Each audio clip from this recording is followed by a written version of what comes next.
Advertencia. El contenido del siguiente video puede ser incómodo y perturbador para algunas personas. Se recomienda discreción y supervisión adulta por parte del público.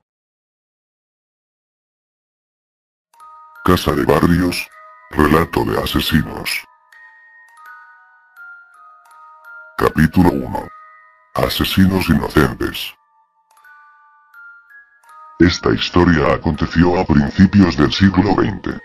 Exactamente en el año 1910, en un olvidado país del Nuevo Mundo. Tan pequeño, que en medio del murmullo de la guerra que se vivía mundialmente, así como en la que estaba por venir, posteriormente llamada la Segunda Guerra Mundial, ese pequeño país, simplemente pasaría desapercibido. Bruno Barrios, era un empresario exitoso. Dueño de una pequeña, pero lucrativa fábrica de botones llamada simplemente, Fábrica Barrios. Su éxito era compartido con su esposa Leonora, con quien se había casado a muy temprana edad. Producto de un acuerdo entre familias. Sin embargo, habían cumplido ya 27 años de casados. Parecían una pareja sacada de una revista dominical. Él, un hombre bien parecido y muy elegante, vestía siempre de trajes muy finos y en la bolsa de su saco, junto a su pecho, una pluma de oro que lo acompañaba todo el tiempo, fue un regalo de su esposa, que al cumplir los 25 años de casados, se la obsequió. En un costado de la pluma estaban grabadas las iniciales de ambos, junto con la fecha de casamiento. Leonora por su parte, no merecía menos créditos que su esposo, era una bella mujer de tez blanca y largos rizos dorados, una mujer educada, muy culta y refinada. Ambos eran ambiciosos y muy astutos en los negocios. A lo largo de los años, habían logrado convertir un viejo telar en una próspera y lucrativa fábrica de botones. Se hicieron también de una casa, no muy grande ni opulenta, pues no era así como la deseaban, era más que todo, muy acogedora. La edificación de la casa en sí, era una obra de arte arquitectónica, estaba llena de lujos que, en ningún momento se volvían vulgares u ostentosos. Las puertas de cedro exquisitamente talladas a mano, le daban un aire de grandeza al espacio interior, en el cual, destacaba el despacho. Un gran salón con el techo alto, las paredes se adornaban de libreras, cuadros y cabezas de ciervos y alces colgados como trofeos, y al fondo, detrás del escritorio de doble, un enorme ventanal, de pared a pared que iba casi desde el piso al techo y cubierto desde los costados, por grandes cortinas de color rojo ocre. También y casi como un sello de excelencia, una placa hecha de acero y bronce se encontraba en la entrada de la casa, con las palabras Casa Barrios 401, así es como habían nombrado a su hogar. Y las demás personas de la pequeña ciudad reconocían también ese nombre casi como un personaje mismo del lugar. Pero no todo era perfecto en Casa Barrios, la realidad tras ese matrimonio aparentemente ideal, era muy diferente. Bruno y su esposa no se llevaban muy bien, ambos se habían visto obligados al matrimonio y aunque alguna vez se habían atraído mutuamente, esa chispa llamada amor, entre ellos nunca existió. Eran personas muy diferentes, nunca congeniaban en nada a excepción en los asuntos de los negocios, pues eran muy buenos socios, pero como pareja todo era muy distinto, tanto que al diseñar la Casa Barrios, ambos estuvieron de acuerdo en tener habitaciones separadas. Tenían ya varios años de habitar en Casa Barrios y los negocios iban muy bien para ambos como para no depender el uno del otro. A Leonor no le entusiasmaba la idea de una fábrica de botones, aunque estaba consciente que sería un negocio muy lucrativo, pero su sueño era otro. Quería hacerse de una joyería, ese era su verdadero anhelo, aunque nunca se lo había confesado a su esposo, solo quería la fábrica para poder financiar su sueño. Al pasar el tiempo, y a medida que la fábrica iba generando más ganancias, las discusiones por el dinero y poder se hacían más intensas y frecuentes, a tal punto de desafiar el destino y forzar la desgracia. Todo ocurrió esa infame noche de febrero en el despacho de la fábrica, cuando Leonora le dijo a su esposo que pensaba separarse, no solo como esposa, sino también como socio de la fábrica, deseaba vender su mitad de la empresa para financiar su verdadero sueño. A Bruno le impactó tal inesperada noticia, no supo cómo reaccionar, pero no estaba dispuesto a ceder, pues tal separación le haría perder la mitad de la fábrica, su dinero y sus bienes. Era el trabajo de toda su vida y no estaba dispuesto a ceder tan fácilmente. En poco tiempo la conversación se convirtió en una acalorada discusión. Pero a diferencia de sus habituales riñas, esta vez, Leonora había tomado una actitud muy desafiante, no pretendía ceder ante nada y aunque generalmente Bruno era una persona muy pacífica, esta vez Leonora había logrado irritarlo. Aunque Bruno muchas veces le había gritado a su esposa, nunca la había golpeado, aún se mantenía en ese respeto, pero ahora estaba a punto de romperse. Poseído por una fuerza iracunda y sin pensarlo, empujó violentamente a Leonora, quien se golpeó fuertemente la parte posterior de la cabeza en la esquina de un mueble antes de caer al suelo inconsciente.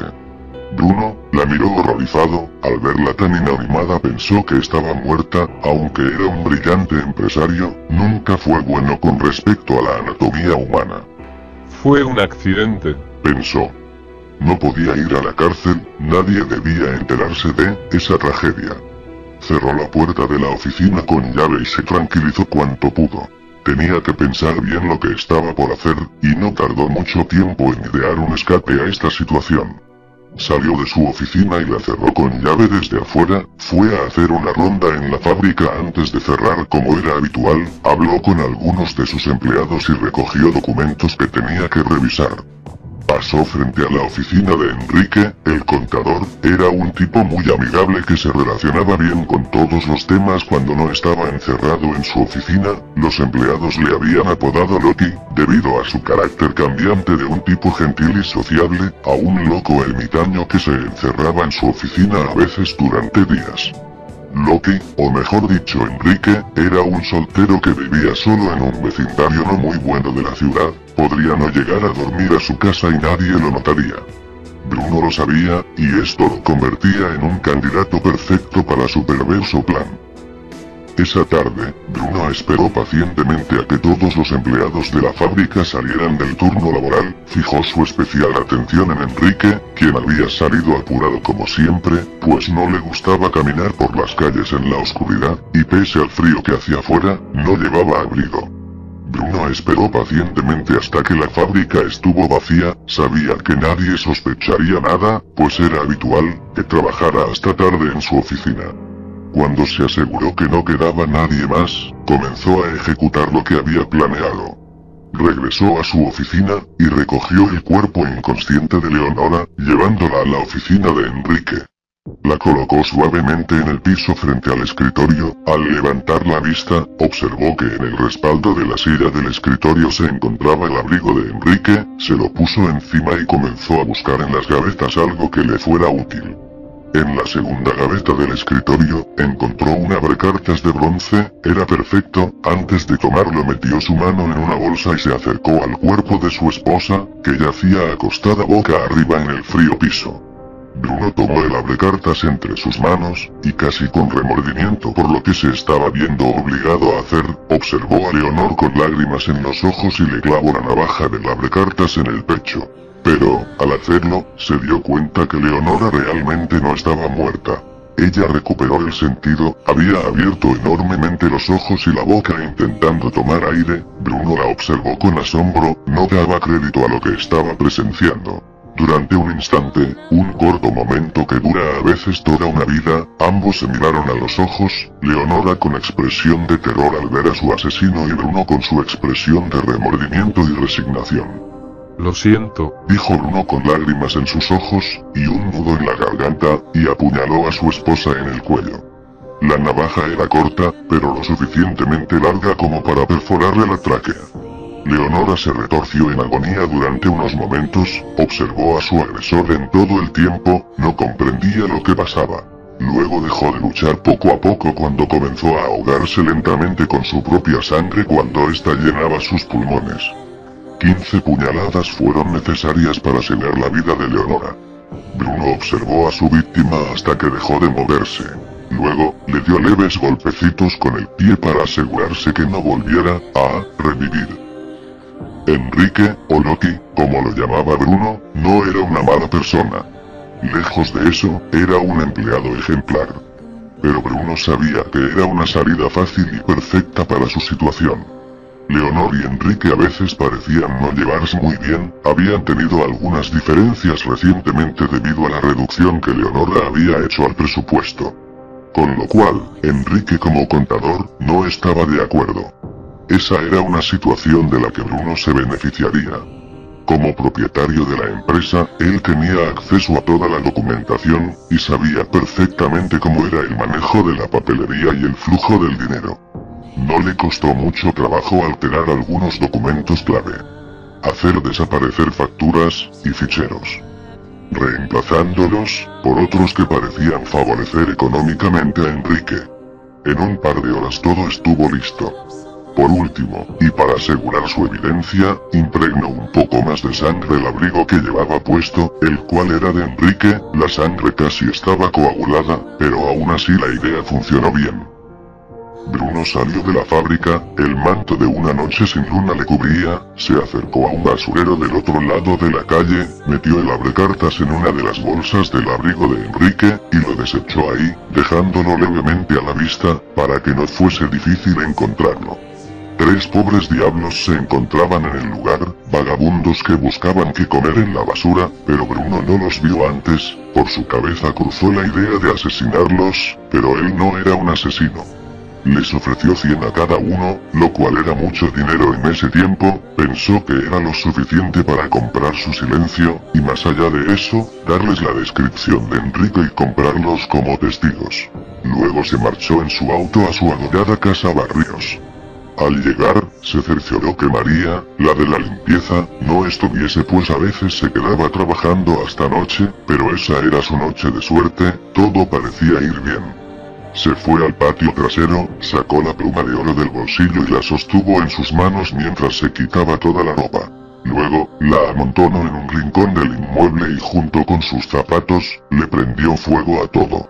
Permaneció ahí parado, con la pluma de oro entre las manos, desnudo frente a la hoguera cuyas llamas parecían evocar en imágenes, la vida pasada con Leonora. Esos momentos que alguna vez fueron buenos, pero ya no serán más. Cuando se aseguró que todo se había quemado por completo, subió a su habitación, pero al pasar frente a la habitación de Leonora, no pudo resistirse a abrir la puerta y ver hacia adentro.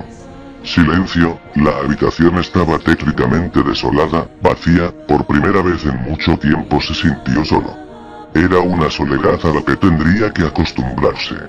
Cuando Bruno estuvo en su habitación, comenzó a darse un baño, las gotas de agua bajaban por su cuerpo, como deseaba que aquellas gotas limpiaran no solo su cuerpo, sino también su alma. Después del baño se vistió y aseó todo el lugar, para que a la mañana siguiente, María no encontrara huellas de lo que había sucedido. No pudo dormir en lo que restaba de noche, no dejaba de pensar en Leonora, y el futuro incierto que había creado para el pobre Enrique, pero ya era muy tarde, ya no había marcha atrás. Esa mañana Bruno se levantó antes del amanecer, la ansiedad se reflejaba en sus ojeras. Actuó como de costumbre, tras una larga ducha de casi una hora, se vistió con su fino traje, observó su preciada pluma de oro y como siempre, se la llevó al bolsillo de su saco junto al pecho. Al pasar por la habitación de Leonora, se contuvo el impulso de abrir la puerta, y ver hacia adentro otra vez, sabía que no habría nadie. Bajó las gradas, y saludó a María quien lo esperaba con el desayuno preparado. Como para asegurarse que no era un sueño, vio a María y le preguntó por su esposa casi guardando una esperanza. María le contestó, y confirmó la cruda realidad que Bruno ahora estaba viviendo al decirle: No la he visto, debe haberse quedado en la fábrica otra vez. Sin voluntad y casi masticando las palabras, Bruno le respondió: Sí, eso debe ser. Bruno no terminó su desayuno y se dispuso a asistir a la fábrica. El camino se le hacía eterno, parecía que no conducía en una calle, sino, en una especie de película acerca de su propia vida al lado de Leonora. Cada pareja que veía, cada mujer que cruzaba la calle, cada puesto de flores, cada casa, cada árbol, cada niño, todo le recordaba a Leonora. Cuando al fin se acercaba a su destino, Bruno se encontró con lo que esperaba. Decenas de policías y otros cientos de curiosos inundaban el lugar. Tengo que actuar bien, se decía a sí mismo, mientras se bajó del auto y se acercaban así más a la muchedumbre. A medida que se acercaba al lugar, podía escuchar cómo la multitud susurraba su nombre, murmuraban entre ellos. ¿habrá resucitado otra vez? Pensaba, la gente le abría paso al empresario, quien con paso firme pero atemorizante se acercaba al lugar del accidente, hasta que un par de policías le detuvieron el paso. Bien. Esto es todo. Pensó, los policías se presentaron ante él, Bruno se veía firme e inmutable, pero en su interior se estaba derrumbando totalmente. Señor, encontramos a su esposa asesinada. Fueron las palabras que los policías dijeron. Tenemos un sospechoso y un par de agentes han ido a arrestarlo. Bruno sintió que el alma le volvía al cuerpo, pero a la vez se llenó de tristeza. No pudo soportar su intachable postura, y rompió en llanto, las piernas le fallaron y cayó de rodillas con los puños contra el suelo, lloraba amargamente. No era nada fingido, era un sentimiento real, pues la pérdida de Leonora en verdad le destrozaba el alma. Ese mismo día arrestaron al culpable, Enrique fue llevado a la cárcel en espera de un juicio, que no tardó mucho tiempo en llevarse a cabo. Bruno se sentía aliviado, todo era perfecto, pero sin embargo, no dejaba de sentirse culpable. El juicio comenzó 3 semanas después del asesinato, duró toda una semana, y dadas las pruebas en contra de Enrique, los registros que evidenciaban un robo, el arma homicida y el abrigo ensangrentado que eran propiedad de Enrique, sumado a 3 testigos, la resolución no podía ser otra. La corte asumió lo sucedido. Leonora había descubierto que Enrique le estaba estafando, y decidió afrontarlo a solas. A lo que Enrique reaccionó con violencia, golpeándola y luego apuñalándola hasta morir. Hacía frío y era hora de salida, por lo que Enrique tendría puesto el abrigo, y lo impregnó con sangre de la víctima, luego lo desechó en el basurero del otro lado de la calle de la fábrica, donde lo vieron 3 vagabundos que buscaban comida en el lugar. El caso estaba planteado. Los cargos: asesinato en segundo grado y estafa. El veredicto: culpable. La sentencia: muerte por ahorcamiento, que debía ser ejecutada en una semana a la medianoche. El cuerpo de Bruno se estremeció completamente al escuchar la sentencia. No podía arrepentirse de lo que ya estaba hecho. Solo le quedaba continuar con su vida.